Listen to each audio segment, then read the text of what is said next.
Es que quiero que conozca el Caribe. Voces del Caribe Podcast. Hola amigos, ¿cómo están? Bienvenidos a una vez más, un episodio más de podcast de Voces del Caribe. Y hoy sumamente contentos porque salimos, por decirlo así, compañeros de la oficina, ¿verdad? Eduardo Montero les saluda y Guatatín, mi gente, ¿cómo la han pasado, ah? Salimos exactamente de la oficina, ya no estamos hoy en la comunidad de Puerto Viejo, sino que más bien nos venimos a la comunidad hermana, que es Cahuita, ese sabor también que tiene Cahuita, y muy agradecido porque nos dieron el espacio, ¿verdad?, para poder venir acá a conversar también con las voces del Caribe, pero en este caso en Cahuita. Tony y Marixa, ¿cómo han estado? Bienvenidos a Voces del Caribe. Hola, ¿qué tal? ¿Cómo están todos? Pues tengan, como digo yo siempre, buenas noches, buenas tardes, buenos días a la hora que nos escuchen. Sean bienvenidos a este nuevo episodio de el podcast Voces del Caribe. Les saluda Maritza Morales, por supuesto, y como dice Eduardo, muy contentos porque hoy es nuestra primera salida. Andamos como los chiquillos cuando los dejan ir al baile o al parque. Y le quisiéramos, igual, ¿verdad? Agradeciéndola a la invitada de hoy que quisiera aceptar participar en este nuevo episodio ya casi la presentamos de Voces del Caribe. Tony, ¿qué nos cuentas? ¿Cómo estás? Bueno, pues, igual, también feliz. Ya ahora sí, ya no somos un programilla del barrio. Ahí dicen, como dicen.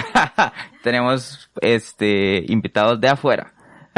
No tan de afuera, pero como dice Eduardo, de la comunidad vecina de Cahuita. Yo, de hecho, de Cahuita, para serles muy franco, sé muy poco. Y conozco muy poca gente, ¿sabes? De hecho, pues, a veces me dicen, vos conoces a tal persona. Y yo, ¿dónde vive? En Cahuita. Yo, no.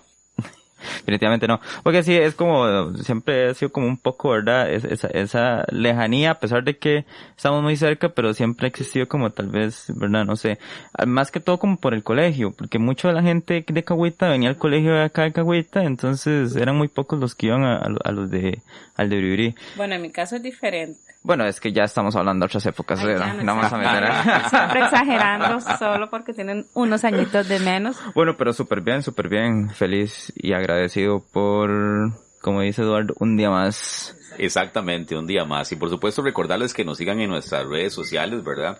Recuerden en Facebook y en Instagram como Voces del Caribe. Ahí nos pueden encontrar y recuerden compartir las publicaciones de Spotify. Compartan el Spotify, la grabación, ¿verdad? Para que más personas puedan conocer lo que es lo rico de la cultura caribeña, ¿verdad? Hay bastantes episodios que ya tenemos. Creo que es un episodio número 17, si no me equivoco, 17, ¿verdad? Ya vamos a ser mayores de edad. Que hace nada que empezamos con este proyecto del podcast, noviembre. ¿Verdad? No, en septiembre creo que fue que grabamos y salió hasta en noviembre, ¿verdad? Pero y ya estamos casi exactamente a cumplir los 18, así que, como decía yo en el bingo, 18, la mía, ¿verdad? ¿Cómo se engañan los que no se bañan? Sí. No, muy contento, la verdad que sí, de estar acá en la comunidad de Cahuita. Ya era hora que saliéramos de la oficina. Claro, por supuesto también agradecerle el patrocinio de Bufete León y Asociados en Puerto Viejo. Recuerden, frente a Cabina Los Almendros, cualquier trámite judicial que necesite, cualquier, consultoría, asesoría de un abogado, el Bufete León y Asociados frente a Cabina Los Almendros en Puerto Viejo de Limón.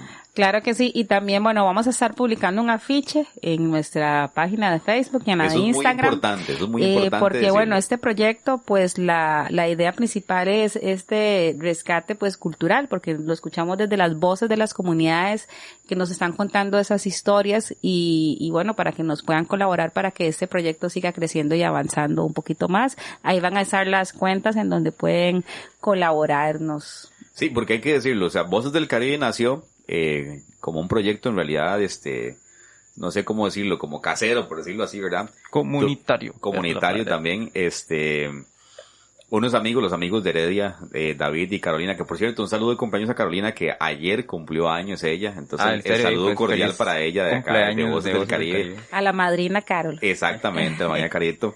Y ellos nos prestaron el equipo, ¿verdad? Pero ya en cualquier momento también se lo pueden llevar y necesitamos que Voces del Caribe siga creciendo.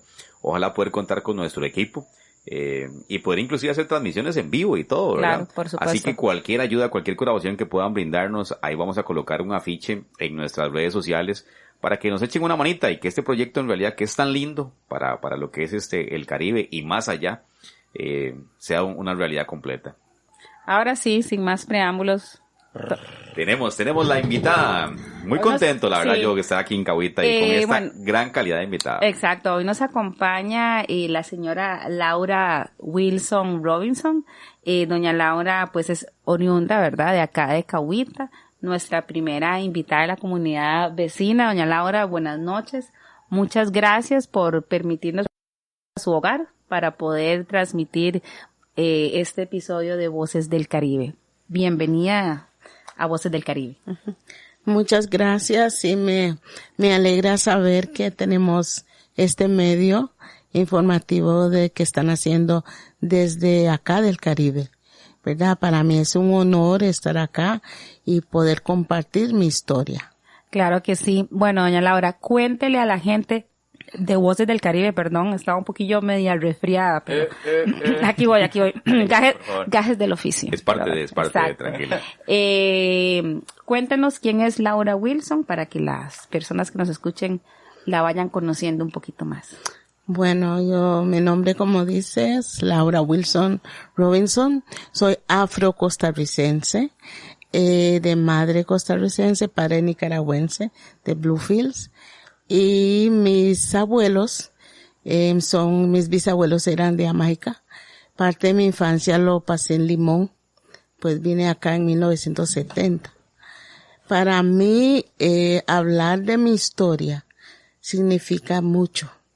Cuando hablo del Limón del Caribe y como afrodescendiente, no quiero limitarme a un espacio, porque la población afro ha dado mucho a este país.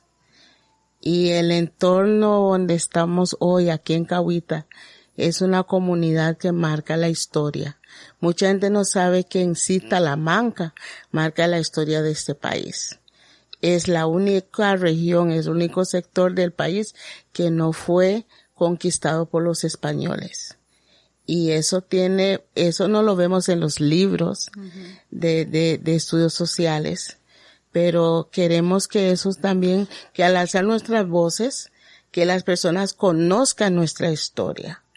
Y como me están hablando acá y estoy en Cahuita hoy, y es un honor para mí, es vivir en esta comunidad. Y Cahuita tiene el nombre Cahuita, porque su primera población no era acá donde estamos hoy en este sector, sino inició en lo que es hoy Parque Nacional Cahuita.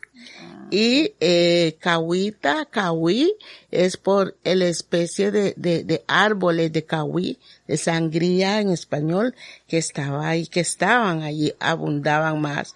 Y Ta, en misquito significa punta. Entonces, por eso es que se llama Cahuita. Nuestros ancestros afro, en principio no decían Cahuita, decían Cohuita. Pero ya al final el nombre quedó Cahuita. Pero nuestra primera población fue en lo que hoy es el Parque Nacional Cahuita. Así que cuando yo hablo del Parque Nacional Cahuita, yo siempre digo el Parque Nacional Cahuita y su historia. Entonces, digamos como la traducción en español de Cahuita sería como la punta de los sangrillos, como punta de sangrillos. No, punta, porque ellos primero vivieron en la punta. Ajá. Y Ta, en misquito, punta significa Ta. Ajá. Y por los árboles, Cahuí tree, que abundaban ahí, le dieron ese nombre. Okay. Qué interesante, ¿verdad? Yo no sabía eso. No, y aquí vamos a aprender bastante, compañeros. Aquí claro. está iniciando apenas. Claro, porque bueno, desde los 70s hay mucho que contar, entonces. Sí. Aquí. Y eso, como dice Tony, yo no sabía que la comunidad antes estaba allá. ¿Cómo era esa comunidad de Cahuita en el parque? ¿Y por qué sale luego de ahí? Bueno, primeramente, este sector no había presencia nuestra viviendo acá.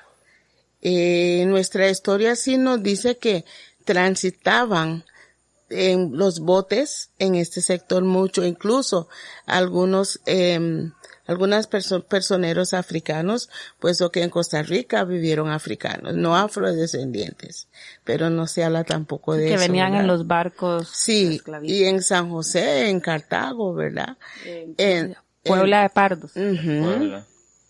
Y no es por hecho está la virgencita, ¿verdad? Que todo el mundo dice la virgen, pero nunca lo asociaron que la población, sí, tal negrita, ¿verdad? Usted sabe que yo siempre había pensado, de hecho yo en la universidad, perdón que le interrumpa, pero en la universidad el profesor de historia nos contaba eso y nos decía, vean ustedes qué interesante que el símbolo del conquistador se puso la piel del conquistado para convencerlo de que eran de los mismos.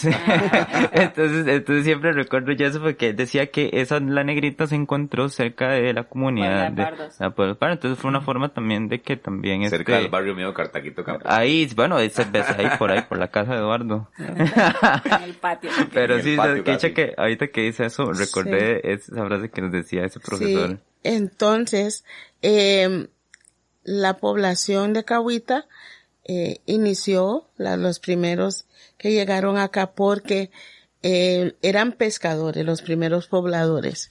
Ellos venían, primero transitaban de Bocas del Toro hasta Tortuguero, detrás de la Tortuga y el Carey. Pero les llamó la atención que siempre al transitar entre mayo y octubre, ellos veían que ahí en Punta Cahuita había tortugas y carey, apareaban ahí, comían en el arrecife. Y ellos decidieron hacer, digamos, un descanso ahí y seguir hasta Tortuguero. Y ahí, todos los años, entre esos meses llegaban hasta que decidió William Smith de quedarse acá y trajo la familia. Entiendo que eran como 13 y se quedaron en Punta Cahuita. Ahí, y de ahí empezaron a sembrar y vivir. Y una cuestión muy importante rescatar acá es que había una convivencia entre la población afro y la población indígena. Porque William Smith sube a territorio, si no me equivoco. No. Él tuvo muchos hijos, incluso si vemos hoy, hay muchos Smith por todos lados, ¿verdad? Acá y en la reserva. Terrible el Smith. Sí, entonces sí. Y don Walter Ferguson, nuestro calipsonian, está vivo y yo me acuerdo hablando con él. Él me dijo muchas cosas interesantes. Ahí en el Parque Nacional yace los restos de los primeros pobladores, puesto que ahí hay un cementerio. No contaban con médicos, sino que tenían parteras y tenían, decían los mayores que tenían un médico que le decían el de las culebras, snake dat en inglés, que cuando eran mordidos por una serpiente, él los atendía. Cuando había algo muy, muy serio, la única salida acá era por mar, ¿verdad? Entonces, ellos vivían en ese sector. Y el Parque Nacional de Cahuita tiene varios ríos. El río Kelly Creek, está el Suárez, está Perezoso. Y yo pregunté porque yo quería saber por qué. Y lo que me decían que esos ríos tienen el nombre de la última familia que vivía ahí. Sí. Entonces tenían los nombres. Y eso, una pregunta, lo de, que me quedé pensando en lo del cementerio. ¿Hay acceso a ese cementerio? Bueno, es el Parque Nacional, hoy tendríamos que ver, pero sí, por eso siempre decimos, y para nosotros, la población afro, para nosotros es muy importante eso. Sabemos que los muertos nada saben, pero mi historia, nuestros ancestros no los podemos olvidar. Sabemos dónde está. Yo no conozco todo, pero uno escucha, nombres y uno dice, bueno, por lo menos están ahí. Entonces, por eso hay un arraigo, comunidad y el Parque Nacional. De hecho, ahorita que mencionó a don Walter, recuerdo una canción de él. De la cabina. Cabina de Guata. Ajá. Con Bato. Sí, exacto. Pues me parece que como el contexto de esa canción tiene que ver mucho cuando la comunidad estaba en la punta todavía o no? ¿O eso fue más bien? No, eso Es fue que- mucho después. Ah, fue mucho después. Sí, Ah, ok. ese Cabin in the Water es en el Parque Nacional, en lo que es hoy Parque Nacional. Para nosotros era un sitio de recreación. Después del río Suárez había unos ranchos. Ah, En esos ranchos había cada parcela, habían parcelas. Y los que tenían los cocos. Detrás del cocal había potreros. Entonces, los que recogían sus cocos y eso tenían ranchitos donde se quedaban. Entonces, Bato vivía en uno de esos. Ese Bato, Alberto se llamaba, era el buzo de la comunidad. Y él cuando se ahogaba alguien acá, a veces me acuerdo en Penson, yo viví un tiempo en Penson y se ahogó un ingeniero y él fue el que fue a bucear ahí a sacarlo, sí. Entonces, cuando empezaron con la cuestión del Parque Nacional y llegó, parte de ese calipso dice que llegó la encargada del parque y le dijo que no podía estar ahí. Y Bato hizo una cabina en el agua, el bote, ¿verdad?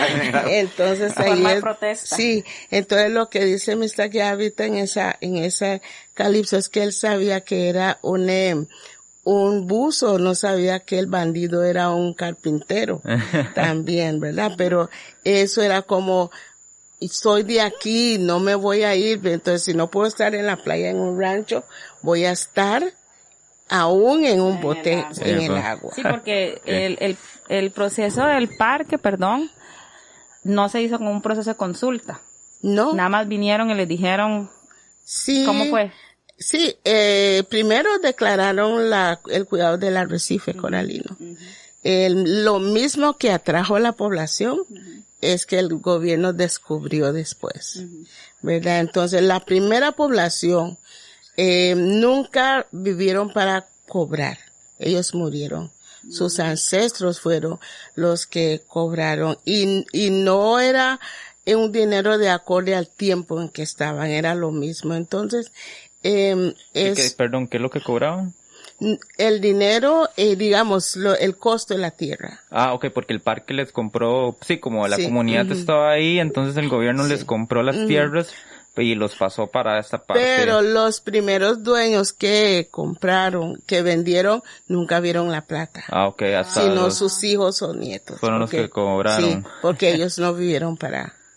Ya, entiendo. Sí, como que hicieron el proceso, pero al final Sí. los que... Ahí está la cabina. Ahora que nos pase la foto, doña Helen. Ya la tengo aquí, Bueno, ya la yo tengo. necesito comentar algo. Ya tengo aquí. Doña Laura Wilson es la mamá de doña Helen Simmons, que es miembro, sí, ella es la mamá, Ah, sí, que la mamá. es, que ella es la encargada de la Oficina de Asuntos Afro de la Municipalidad de Talamanca. ¿Qué? Que otro día la vamos a entrevistar también. Sí, Eso le iba a decir exactamente. Que nos cuente cómo es esto lo de la oficina afro, ¿verdad? Sí. Pues, de hecho, bueno, ya que también va como muy acorde.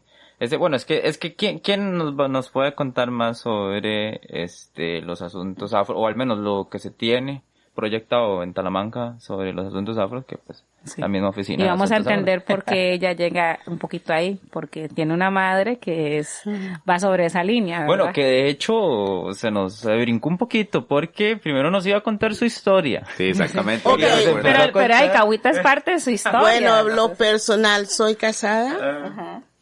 Mi esposo y yo tenemos 50 años Wow, de estar felicidades. casados. De estar casado. Sí, tenemos 3 hijas. Mi hijo falleció ya van a ser 2 años. Tenemos 9 nietos y 2 bisnietos. Y qué más puedo decirle, que creo en Dios. Y Dios es mi fortaleza, ¿verdad? Nada soy sin Él, entonces, y felizmente en esta comunidad tan bella, Cahuita. Siempre estuvo aquí en Cahuita, desde niña. No, Pero cuando no. se vino en los 70. No, yo vine a después de que se vino en Cahuita los 70. por la llena del los año 1970. En Limón. No, en Penso. Yo Penso. vivía, me crié en Limón parte de mi infancia, pero mi abuela vivía en Penso, entonces yo me vine a vivir ahí con ella. En 1970, hubo una llena el 13 de diciembre de 1970, me vine a Cahuita. pero no para quedarme supuestamente. Pero aquí estoy. ¿Y cómo era ese Cahuita en los años 70? ¿Cómo era Cuando ese yo Cahuita? llegué a Cahuita en 1970, era una comunidad meramente afrodescendiente. Y había había personas que tenían sus fincas de cacao, tenían copra. Y yo vi una comunidad estable, económicamente estable. Como todo, ¿no? Cuando se asientan las comunidades, creo que ya traen su modelo de desarrollo hasta que, ¿verdad? Viene el central a decir que ese no es el correcto, traen tal vez otro tipo de modelo que termina afectando. Y muchas veces no se hace un estudio en realidad para ver si es factible para adaptarse a la comunidad, ¿verdad? Exacto, porque lo que hablábamos... Viene como impuesto, no es una consulta al pueblo, exacto. si en realidad es accesible o no es accesible. Sí, porque como decía doña Laura, no les hicieron la consulta a lo del parque. Exactamente. Simplemente... Sí, porque ellos hacen sus planes en la oficina ya. Exacto. Y aquí la gente dependía del cacao. Cuando no había cacao, hacían copra con el coco. ¿Qué es copra? Copra es el coco, lo quebraban a la mitad, lo secaban y eso lo empacaban y lo vendían a una ente limón, creo que era chino, si no me equivoco, y de ahí hacían abones y otras cosas. Pero la población afro acá, y voy a hablar de la costa, tenían económicamente solventes.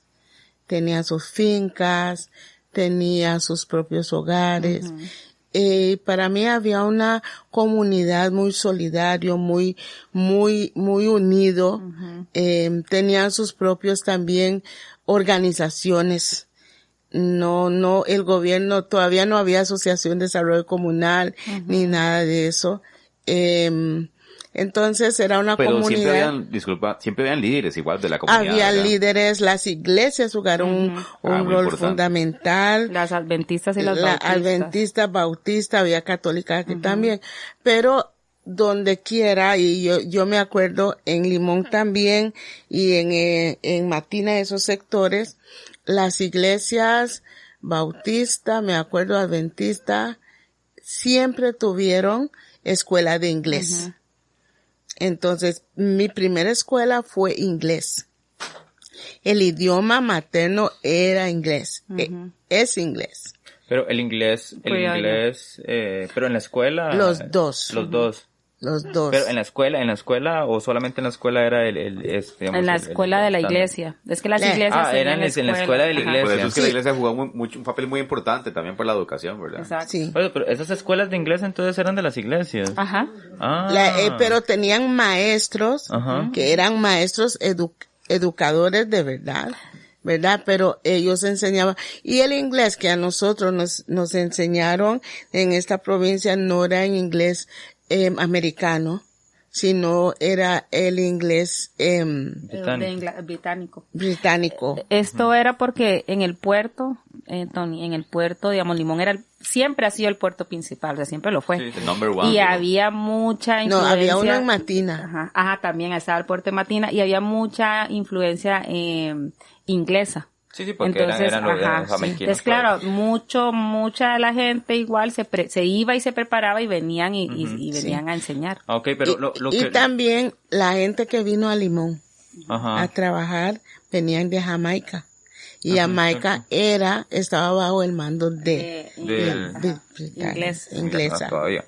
Pero, de hecho, es que, mi pregunta es si, entonces en las escuelas enseñaban los dos inglés, el criollo y el británico. En nuestro hogar, o solamente digamos, en la casa se hablaba. Vea, no hay mucha diferencia entre los dos. No hay mucha diferencia. Pero nosotros en el hogar nos hablaban un inglés gramatical. Los dos tienen gramática. Los dos. Entonces, pero cuando íbamos a la escuela de inglés, era gramática. Usted tenía que hacer eso. Y una de las cosas que en la escuela de inglés no solamente nos enseñaba lo que era leer y pronunciación y matemáticas, sino nos enseñaban valores. En las iglesias también. El respeto a los mayores, la historia hablada, la historia de Anansi, y había una conexión con el hogar, la iglesia, hogar, escuela, ¿verdad? Entonces, era una comunidad yo siento que era muy educado, muy educado. De hecho, yo, he leído poco, y sí, he leído como en varias partes esa referencia de que el limonense antes, gracias a las escuelas de inglés, tenían una ventaja ante el tico promedio por el dominio de dos idiomas y también pues porque tenían como esa cultura de respeto y eran muy, ¿cómo se diría? Educados, exactamente. Tenían como muchos modales, esa es la palabra. Tenían muchos modales, entonces eso lo leí como en un par ahí como de artículos. Decían principios. Sí, entonces esas escuelitas al limonense en aquellos años le generaba pues una ventaja competitiva a nivel laboral muy importante. Sí, porque al menos cuando yo llegué a primer grado de la escuela, yo ya escribía mi nombre, podía leer en inglés, podía hacer matemáticas. Y al principio yo odiaba la escuela de español cuando me tocó ir. Ajá, usted vivió esa transición de la escuela. Sí, no me gustaba. Ajá. Porque mis maestros no eran como yo. Y no hablaban como yo. Y siempre nos decían que cuando hablábamos entre nosotros que era falta de educación, ¿verdad? Pero yo creo que era al revés. Entonces, sí, entonces a veces había castigo porque, no sé, si uno no entiende, otros teníamos que hablar como lo que entendíamos, ¿verdad? Exactamente. Y entonces había un día a la semana que nos mandaban la pizarra. Y yo odiaba eso. Porque yo hacía la suma y todo me decía, bueno, explíquelo. Estaba bien, pero que tenía que explicarlo. Yo lo hacía en mi mente en inglés. Ajá. Pero él quería que yo lo explicara en español y yo no. Y hasta el día de hoy a veces me corrigen mis hijas y mis nietos por la pronunciación. Pero yo lo siento, no es mi idioma. Exacto. Y fue, digamos, esa transición, digamos, fue difícil, me imagino. Sí, fue difícil. Y yo ojalá supiera lo que sé hoy. ¿En qué sentido? Mis derechos lo violentaron. ¿Cómo que? Que me van a decir que me vaya a parar en esa esquina porque estoy hablando mi idioma. O que usted me va a obligar a decir, a hacer una operación en el idioma suyo porque está bien, usted lo que le debe interesar es que yo lo pude hacer. Exacto. Es una discriminación completamente lo que estaban haciendo. Es como lo que hemos hablado también en otros podcasts, inclusive con don Edgar Campbell, de que se debería más bien de implementar en las escuelas, por lo menos de Limón, el criol. O sea, que los niños también en la escuela salgan con el idioma del criol. Porque el indígena está en su dialecto. Exacto. Pero también para que no se pierda esa cultura, esas raíces, con el idioma en las escuelas limonenses. Sí, y también yo creo que la imposición que tuvo el gobierno en esos tiempos al quitarle esa batuta a las iglesias, creo que fue como ahí donde se empezó a quebrantar. Nos quitaron varias cosas a la misma vez. El idioma y las parteras. Para nosotros, nuestra cultura era algo muy importante. Las parteras, todo mundo, hasta los que no eran afro, las llamaban comadres. Ellas son las que veían por las mamás, por los bebés y por medicamentos a punto de hierbas. Entonces y yo digo, y yo me pongo a pensar muchas veces, nuestra gente tenía tanta sabiduría, tanta ciencia, porque decían, por ejemplo, no se cortaba una rama de un árbol si no era con cierta luna. A los bebés veían en el almanaque para saber en cuál luna destetarlos más rápido, ¿verdad? Y ciertas cosas ellos manejaban con el ciclo lunar, con las fases lunares.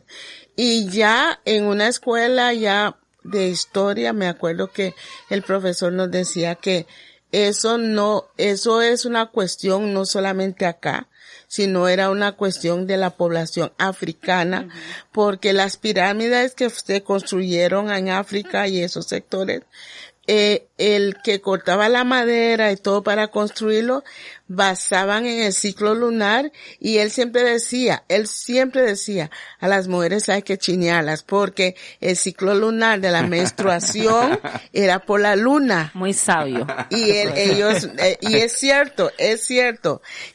A mis nietas yo les estoy enseñando eso, al principio no entendieron, pero ya, hoy sí me entienden, y vamos con el ciclo lunar y en todo.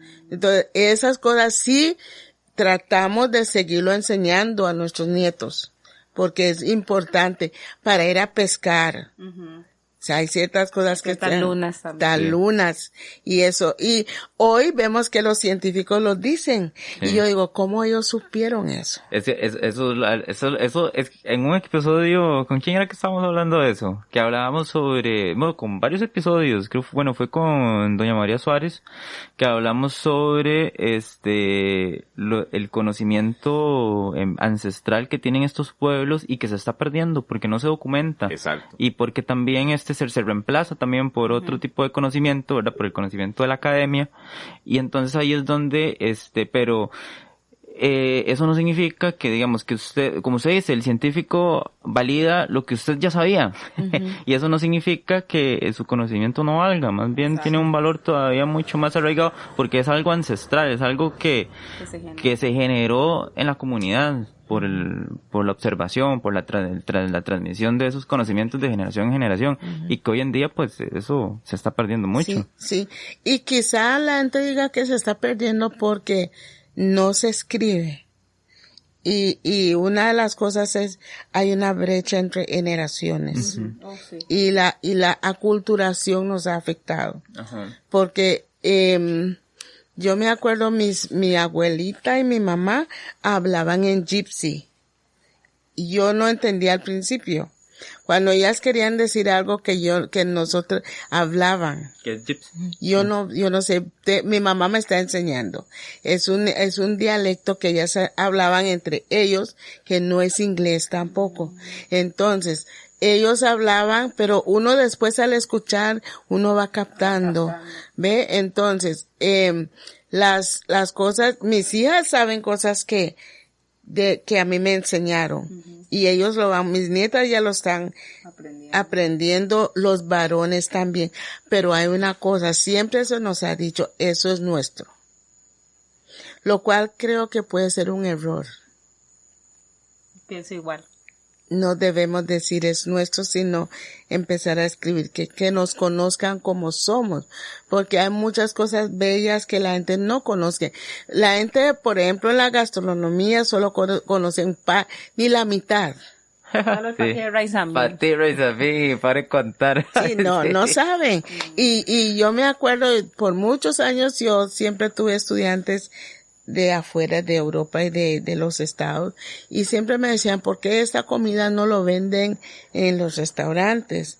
Decía, porque es nuestra, pero yo no sé, pero yo creo que es un error. Pero eso de que usted dice, ¿verdad? Que es nuestro, lo dice, no sé, siente que es un pensamiento tal vez de la comunidad muy generalizado, que en vez de promoverlo, de promover su cultura, de promover su conocimiento, más bien intenta como dejárselo para ustedes mismos. Yo creo que cuando digo nuestro, digo que mi etnia. La comunidad afro. Y muchas veces creo que hay un temor. Exacto. Yo creo que temor por lo que ya le han arrebatado a la comunidad. Sí. Entonces es como una forma de sentirse propio. Entonces esto es mío, lo voy a preservar porque ya me han quitado mucho. Entonces creo que es como, hay que protegerlo. Exacto, pero tal vez yo comparto mucho lo que dice doña Laura en el sentido de que si no lo compartimos, ¿cómo nos van a conocer? Exacto. ¿Verdad? Y cómo van a entender mucho de lo que es la comunidad. Y muchas cosas que nos critican mal, no van a hacer. Por ejemplo, es raro que una persona afro netamente de un hogar afro vaya a pedir. No es muy fácil. Lo vemos más común y eso es una de las cosas que yo veo. Hay cambio en muchas cosas. ¿Y por qué? Porque para nosotros íbamos a cierto lugar, conocíamos nuestra comunidad también, que sabíamos si había problema, X problema, a quienes llamaban. Llamaban al pastor de la iglesia, al maestro de inglés. Esas personas eran personas que los veían como los que lidiaban y ayudaban en las comunidades. Y creo que también venimos de una etnia matriarcal, porque cuando había problemas serios, la que ponía las pautas era la abuela. Traían, si era un varón, lo que sea, y esos varones, por más grandes que fueran, siempre hacían caso a la abuela. Entonces los conflictos y todo se solucionaban en la casa de la abuela. Es la autoridad, digamos, en ese momento es la autoridad. Sí. Doña Laura, díganos una cosa. ¿Por qué es que usted conoce tanto? Bueno, primero mi abuelita materna era lideresa. Ajá. Y ellos vinieron mi historia lo conozco primero. Conozco mi historia. Cuando usted conoce su historia, usted conoce de dónde viene y lo que significan las cosas. En mi infancia, en el hogar de ellos, me acuerdo había una escuela de inglés. El hermano de mi abuelo era músico. Él tocó por más de 42 años en la iglesia bautista en Limón. La primera iglesia bautista también tenía sus clases. Entonces, yo conozco eso, conozco cómo llegó la familia de mi abuela, de mi mamá, conozco esa parte. No conocía mucho la parte de mi padre, pero sí, Dios me dio la oportunidad de ir a Nicaragua y yo fui, porque tenía que conocer mi historia allá. Otra cosa, para mí, hablar de discriminación es cuando a mí me empiezan a llamar negra. La primera vez que a mí me llamaron negra fue en Heredia, me acuerdo bien. Me llevó para unas vacaciones de 15 días, la maestra, doña Carmen.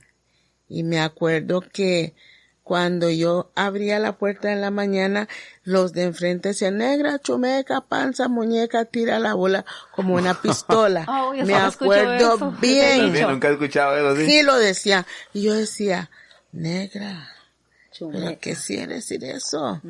Yo no hablaba mucho español tampoco. Yo decía, ¿a quién le pregunto esto? Y la otra muchacha que fue conmigo era también negra.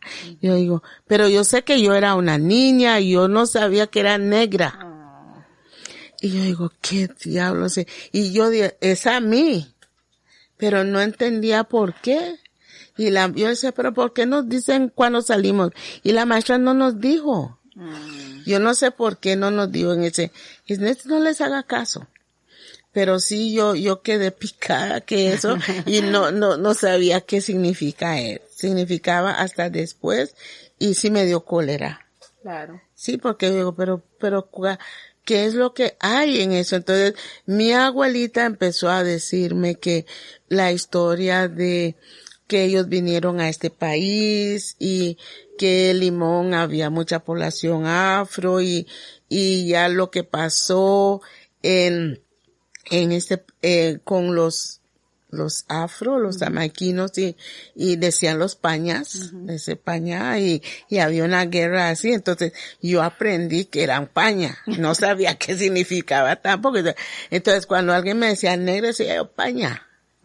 ¿Ves? Entonces, yo no sabía, entonces era como una cuestión.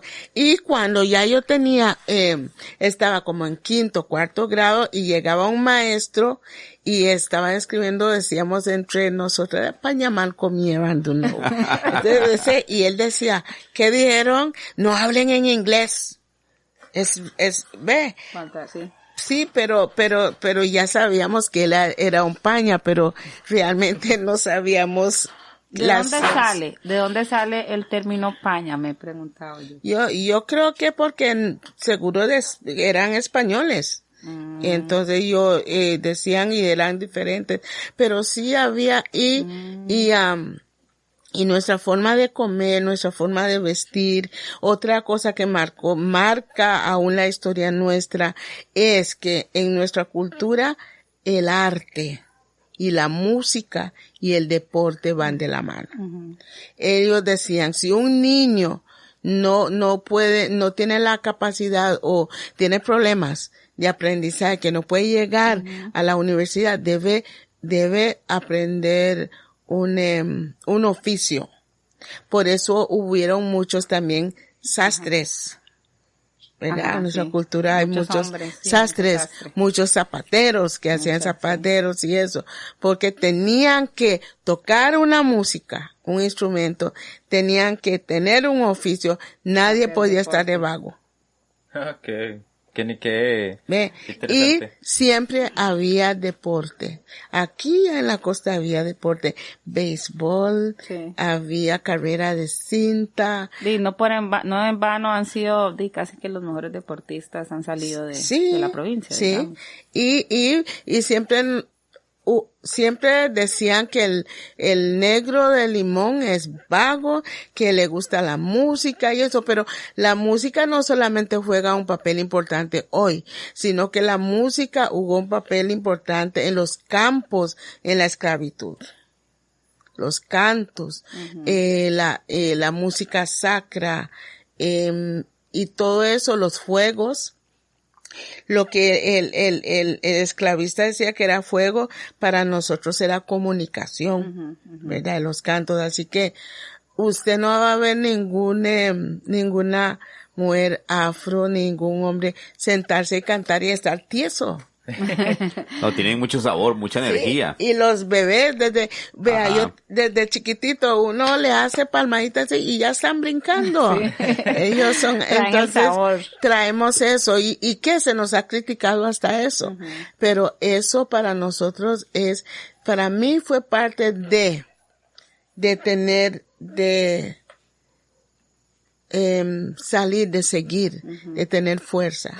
Doña Laura, usted también, bueno, a mí me tiene así maravillada escuchándole, estoy así casi que como con la boca abierta. Porque estoy escuchando, estoy atento completamente. Aparte, bueno, de todo lo que nos ha contado, también usted es parte de la asociación Foro de Mujeres Afro. Cuéntenos un poquito como esa faceta. Bueno, esa faceta inició en una mesa de negociación en el 2005. A esa mesa de negociación estuve yo como afro y una mujer indígena. No participamos casi porque la mesa estaba servida de lo que estaba ahí, no nos pareció. Entonces se nos preguntó por qué no participamos y le dimos porque no era nuestra realidad. Pero ¿y quién les viene a proponer esto? Bueno, se hizo una mesa en Limón, okay. En la provincia. En ese entonces estaba la ministra de la Condición de la Mujer, Britton, Esmeralda Britton, y ella, gracias a Dios, fue muy observadora.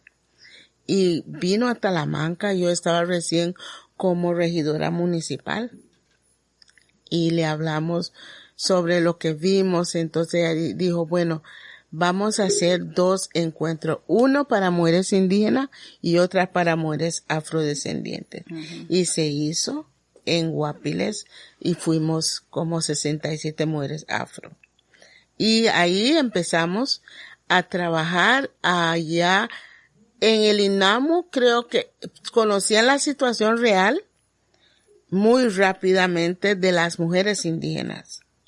Y creo que muchos hasta hoy lo conocen más por la Convención 169. Pero a nosotros no tanto. Tuvimos que decirle a Limas que no estamos siendo calificadas porque nos estaban midiendo diferente, porque nos vestíamos para ir, porque llegaban a hacer el bendito FITS. Y teníamos teníamos... Y característica de la mujer afro es siempre andar, bueno, de pies a cabeza, siempre Uno anda ahí pretty, exacto. ¿Y eso qué es? Porque hay un círculo de protección. Porque si una mujer puede andar así y no toca ni un 5. Porque la mamá, la abuela, la tía que vive en los estados, el hermano del tío que está embarcado, viene con esos maletines con cosas. Le compran sus cosas. Y siempre nos dicen, usted tiene que seguir, usted tiene que andar bien, usted tiene que peinarse. Y velamos por eso. Entonces, ellos no sabían eso. Entonces decían que no necesitábamos.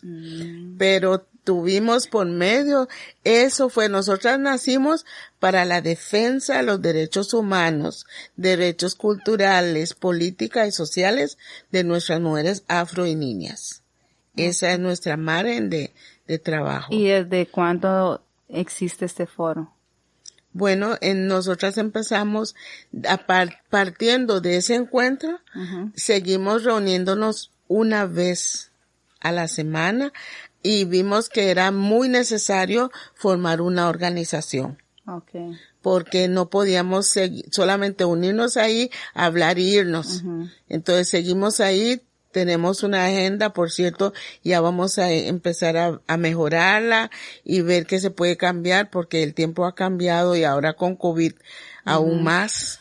Y ver la situación de la mujer y la cuestión que hay muchos temas que tenemos que hablar a lo interno y sacar lo que es cómo vivimos la violencia, cómo vivimos la discriminación, cómo vivimos la política.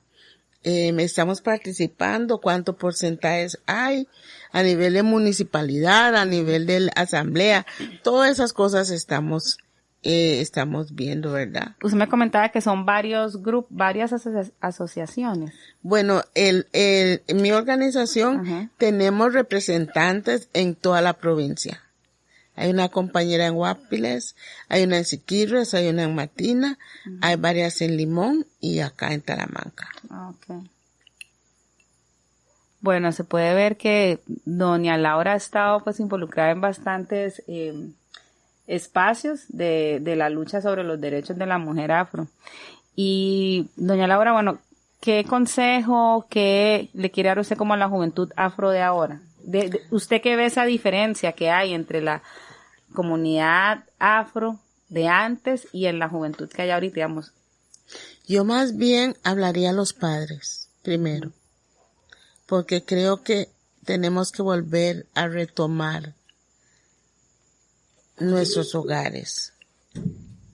Pensar bien. Para mí, un hijo es el tesoro más grande que podemos tener. Y no queremos más hijos en las cárceles. No queremos más en la calle en drogas. Entonces, es partiendo de ahí que nosotras también nos hemos involucrado con otras organizaciones a nivel internacional, como For Real Women International, que trabajamos en lo que es la defensa de las mujeres, pero hay un lema que dice, ninguna debe quedar atrás. ¿Qué quiere decir eso?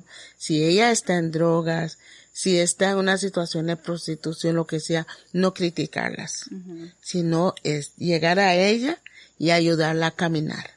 Y eso significa que muchas van en vez de caminar, se quedan ahí, se paran o se sientan y uno la va ayudando hasta que la saque. También estamos trabajando el tema de emprendimientos. Yo tengo un emprendimiento. Okay. Y mi emprendimiento yo lo he enfocado a la cultura. ¿Por qué? Porque cuando ya era niña también vuelvo a la discriminación. Nos llamaban negros come cocos. Sí. Entonces, lo mío es aceite de coco y todos los derivados del coco. ¿En serio? Sí, porque es salud y es cultura. Y ahora todo mundo, nosotros, la gente como yo, cuesta que consigamos coco por gente como ellos. Porque aprendieron a comerlo y ver lo que significa. ¿Ves? Qué interesante. A comerse todo el rice and bean con el Cuéntanos un poquito más de su emprendimiento, porque aquí también tenemos espacio para que también nos comenten. Bueno, mi emprendimiento yo empecé en el 2011. Ajá. Primero me acuerdo cuando le iba a hacer, mis hijas me decían, mami, pero papi ya va a salir pensionado, usted. Le digo, sí, pero yo lo voy a hacer porque quiero hacerlo, porque siento que es una parte de rescatar mi historia. Siento que es una parte de también enseñar a mis nietos. Creo que debemos dejar legados. Okay, sí. Y por eso, entonces, el aceite de coco, mi mamá se sorprende porque solamente por tradición conocía uno, la tradicional, pero nos estamos sacando 2. También yo trabajo las hierbas y los maceratos y para qué sirven. Entonces, igual con mis nietos, ellos son mis pupilos. Entonces, ellos se enferman o algo, antes me llaman, voy donde tita, me llaman tita, llame a tita. Primero, y siempre, gracias a Dios, lo que aplicamos sirve. No es que no creemos en los médicos, pero siempre, usted sabe, vamos a empezar en la casa a ver qué dice la abuela, qué dice la tía abuela, y después vamos. Entonces ofrece aceite de coco, ¿qué más productos? Crema de coco. La crema, ya lista para de una La vez. crema, pero la crema no para el cuerpo, sino para cocinar. Para cocinar, ajá. Y la crema lo estoy sacando pensando en personas que trabajan y quizá llegan a la casa tarde y no tienen un coco para rallar, entonces pueden hacer un rice and bean o algo ahí con eso, entonces pensando en todo eso. ¿Pero eso lo tiene en algún lugar o desde tu casa? Desde mi casa ahorita lo estoy vendiendo. Que si la gente ocupa, la contacta y... Sí, me pueden contactar. Ahora nos da el dato. ¿Cuál es el número de teléfono que la gente lo contacte? Ok, al 84-85-7321. Bueno, ya saben, para conseguir un rico aceite de coco y sus derivados en Cahuita. Ya saben a quién contactar, a doña Laura Wills. Oiga, harina. Dicen que también hace harina también. Sí, la harina y el vinagre de coco. Vinagre de coco nunca lo he escuchado. Oiga, eso sí. Sí, el de banano sí que me encanta. El vinagre con el agua. ¿En serio? Ese hay que probarlo, hay que ir a comprarle. Sí, entonces. Está buenísimo. Dios es grande, eso es también lo que yo quiero decirles. A mí me enseñaron que todo lo debemos poner en la mano de Dios. Y eso también quiero decirle a las mamás. Y no estoy promocionando ninguna iglesia.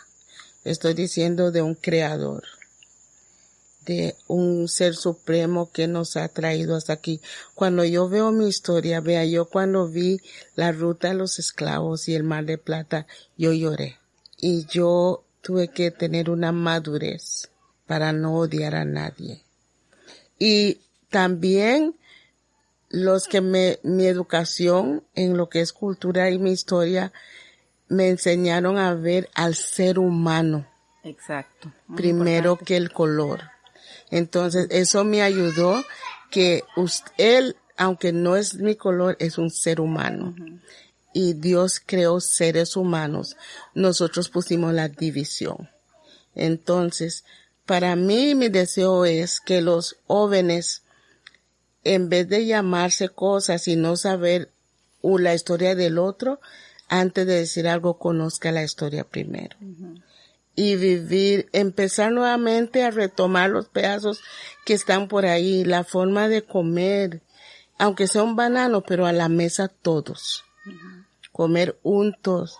Son momentos que hay que marcar. Mi mamá tuvo que trabajar porque quedó sola con nosotros. Pero sí, mami trabaja, pero había el desayuno con ella y por lo menos la cena. Pero estábamos en familia. El respeto a los adultos mayores. Los adultos mayores son oro. Y la experiencia. Yo siempre hablaba me gustaba hablar con ellos porque me gustaba que me dijeran los anécdotas. Me gustaba la historia de Anansi. a veces lo que me decían porque usted sabe, hay historia como la cegua, la llorona y todo eso, y cuando a mí me decían eso era en las tardes y no había luces, y a veces para irme de aquí a allá a mi casa, era pánico, ¿verdad? Y me acuerdo una anécdota, yo vivía cuando yo les dije que me crié en mi infancia en Limón, y cuando mami me iba a pegar o mi papá, yo corría. Y me acuerdo que doña Licha, esa señora, me acuerdo, era católica, no era afro. Ella iba a la iglesia cada mañana en Limón, usted escuchaba las campanas de la iglesia católica y usted veía a doña Licha y otras que iban a la iglesia. Después de ahí, pero ellas salían con sus canastitas, de ahí iban al mercado. Eso es la experiencia linda que tengo de la provincia de Limón, Cantón Central. Iban a la misa, después al mercado y todo el mundo a la casa.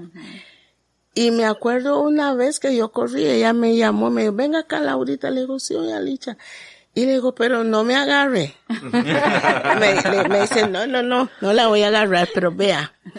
Cuando usted vaya de vacaciones al Rión donde vivía mi abuelita, dice, y hay luna, porque como hay luz en la calle en Limón, uno no puede aprovechar la luna, dice, usted va a ver en la luna un chiquito llevando leña.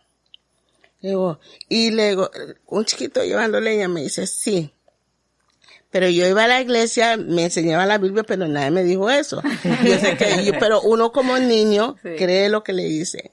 Entonces ella me dice, cuando ese chiquito, la mamá le iba a pegar y él corriendo brincó un charco y la luna lo chupó. ¿Verdad? Entonces como uno de verdad ve como que hay algo en la luna. Cuando yo iba a Rión donde vivía mi abuela y yo veía eso y yo gritaba. Y vea, mami me iba a pegar y yo corría de aquí a allá y si había un charco. No lo brincaba. No. Que la agarraran mejor. Sí. Entonces son cosas que la gente ve y son cosas bellas, la inocencia. Si yo digo, cada pueblo tiene su historia, ellos hablaban de la suegra, de la cegua, de la llorona, otros hablaban de la mona, de tantas cosas que unos como niños se sienta a ver. Entonces, ¿qué quiero decir con esto? Nuestra historia puede volver a tomar rienda. Ya yo no puedo contar una historia solo afro. Tengo que enseñarle a mis nietos de seres humanos. Exacto. Y enseñarle que yo como rice and bean, el otro come picadillo, pero es comida y podemos compartir. Sí. Y lo lindo es que, y siempre le digo a las jóvenes, si usted se casa con un italiano, con un español, con cualquiera, yo no tengo problema con eso. Lo que es feo es cuando uno va sobre el otro. Y casi siempre van sobre nosotras. Entonces, eso, ¿y por qué lo digo? Porque muchas veces vemos que los hijos agarran un lado. Yo creo que si hay una unión por amor, no por negocio, y se unen, los hijos deben conocer de las dos culturas y respetarse. Ay, doña Laura, muchas gracias. Vea, a veces yo digo, si pudieran ver, ¿verdad? Cuando estamos entrevistando a las personas, a cómo se escucha doña Laura, así toda dulce, así es, a usted la ven y así es. Completamente. Entonces uno queda así como hipnotizado escuchándola y no quiere preguntar, solo que ella hable. Muchas gracias, y yo quiero rescatar algo muy importante que usted acaba de decir, y, o sea, yo a veces me he sentido como que no entiendo mi cultura, pero usted lo está diciendo, o sea, nosotros somos seres humanos, no somos negros, no somos blancos, no somos chinos, somos seres humanos y tenemos que vernos como tal. Yo sé que hay mucha gente, y algo que usted dijo también fue que cuando usted conoció como toda esa historia de la esclavitud, tuvo esa madurez de no cargar como con ese rencor, porque yo creo que hoy en día hay mucha gente que carga con un rencor que tuvo nuestra comunidad afro en un pasado, pero que hubieron personas que lucharon por esos derechos. Yo creo que esa es la parte que se debe rescatar, como esos líderes que lucharon por marcar los derechos, no solo de la gente afro, sino del ser humano, porque somos seres humanos y tenemos derecho a las mismas cosas que los demás. Entonces, escuchar a una persona adulta decir eso a mí me halaga mucho y me llena mucho, porque siempre he pensado eso, que yo creo que ya deberíamos de romper con esas barreras de color de piel y compartir la cultura para que entendamos al otro y ponernos en los pies de los demás. Sí, Muchísimas gracias para mí por ese mensaje, y no sé ustedes, chicos, que quieren opinar. No, de verdad que ha sido un episodio muy enriquecedor, ¿verdad? Aparte de estar aquí en Cahuita con toda la historia que nos está contando doña Laura, es increíble, ¿verdad? Todos sus valores, la historia que no sabíamos del parque, inclusive que hay un cementerio ahí, ¿verdad? Y que prácticamente eso todavía sigue siendo del pueblo, de los cahuiteños, ¿verdad? El Estado vino prácticamente a expropiarlos, sacarlos, ¿verdad? Pero sigue siendo de todos los cahuiteños, el parque. Y esa historia que está ahí, el cementerio, no la conocía, la verdad. No, hablando del parque, una de las cosas que es lindo saber, y creo que es el único aquí en el país, y han venido otras personas, incluso me acuerdo de un africano que vino, se quedó conmigo unos días. Él decía que venía a ver la forma que está administrando un comanejo del Parque Nacional Cahuita.